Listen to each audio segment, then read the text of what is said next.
بسم اللہ الرحمن الرحیم۔ تمام تعریفیں اس کریم رب کی جو تمام جہانوں کا خالق اور مالک ہے،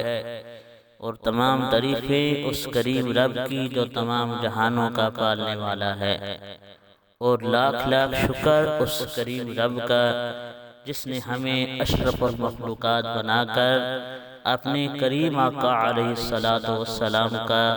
امتی بنا کر بھیجا ہے،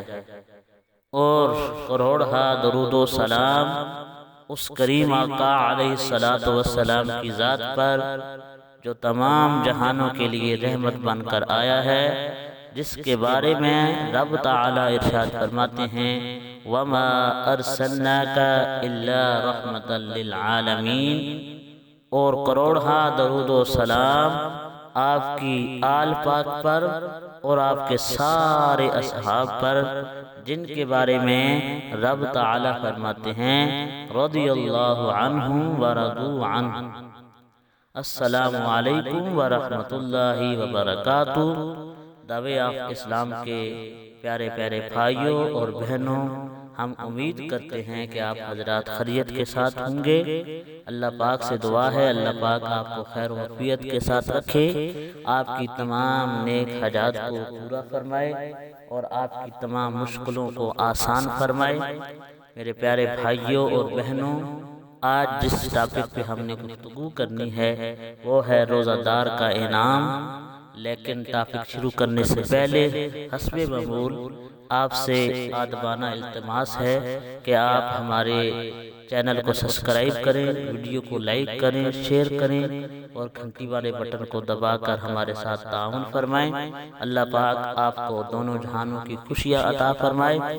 آپ نے پوری ویڈیو دیکھنی ہے، ویڈیو دیکھنے کے بعد آپ کو پتہ چلے گا کہ ایک روزہ دار کے لیے کتنا بڑا انعام ہے اور یہ ویڈیو آپ کے لیے کتنی اہم ہے۔ تو میرے پیارے بھائیوں اور بہنوں، حدیث قدسی کے اندر حضور علیہ الصلوۃ والسلام نے فرمایا کہ اللہ تعالی فرماتا ہے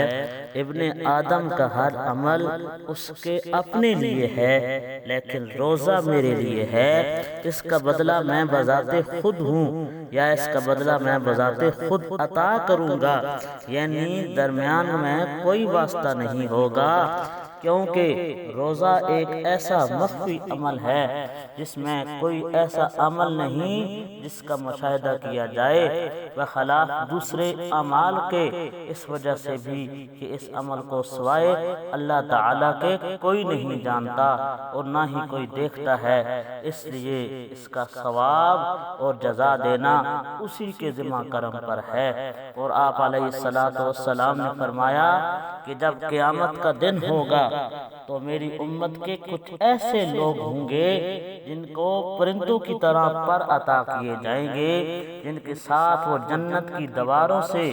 پرواز کرتے ہوئے گزر جائیں گے، اور جنت کا محافظ ان سے سوال کرے گا، یعنی کہ جو دربان ہوں گے، جو دربان ہوں گے وہ ان سے سوال کریں گے کہ تم کون ہو، تو وہ جواب دیں گے کہ ہم حضور علیہ الصلوۃ والسلام کی امت میں سے ہیں۔ وہ ان سے پوچھے گا کہ کیا تم حساب کے مراحل سے گزر آئے ہو، تو وہ نہیں میں جواب دیں گے۔ پھر وہ سوال کرے گا کیا تم پل صراط کے کٹھن راستہ عبور کر کے آئے ہو، تو وہ اسے جواب دیا جائے گا کہ نہیں۔ وہ متعجب ہو کر پھر وہ دربان سوال کرے گا تم ان جربات اتنے بلند درجات پر کیسے پہنچ گئے ہو؟ وہ جواب دیں گے کہ ہم دنیا میں تمام لوگوں سے چھپ کر اللہ کی عبادت کرتے رہے، تو اس کریم نے، اس کریم ذات نے، اس کریم ہمارے رب نے ہمیں تمام لوگوں سے مخفی جنت میں داخل فرما دیا اور ہمیں ان مراحل سے گزرنے کی تکلیف نہ دی، اور ان کی یہ عبادت کریمہ کا علیہ الصلوۃ والسلام والسلام نے فرمایا کہ روزہ ہی ہے، یعنی روزہ کی وجہ سے اللہ تعالیٰ انہیں ایسا مقام عطا کرے گا، ایسے پر عطا کرے گا کہ وہ ان پروں کے ساتھ اڑتے ہوئے نہ انہیں پلسرات سے گزرنا پڑے گا، نہ انہیں پلسرات کے کھٹر راستہ عبور کرنا پڑے گا، نہ ان سے کوئی حساب و کتاب ہوگا، یعنی کریم رب ان پہ اتنا کرم فرمائے گا کہ انہیں